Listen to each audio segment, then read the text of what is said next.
খেয়াল করে দেখবেন যুবক ভাইয়েরা, সময় থাকলে অবশ্যই এই হাদিসটা শুনে যাবেন। কিয়ামতের দিন হাসরের ময়দানে দুইটি সিংহাসন থাকবে। একটি সিংহাসনের মধ্যে রব্বি করিম বসবে। 1,24,000 নবীর আসনরা থাকবে। তারা বলবে, ইয়া রব, আজকে দেখছি দুইটা সিংহাসন আছে।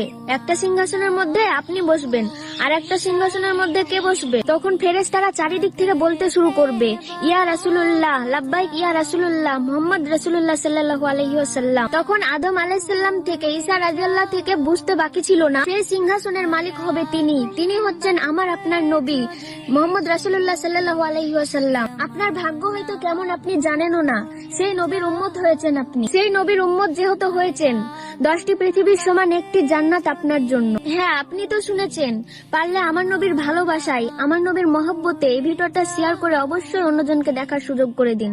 আল্লাহ যেন আমাদের রাসূলের হাত ধরে সকলকে জান্নাতে ঢোকার সুযোগ করে দিন। আমিন।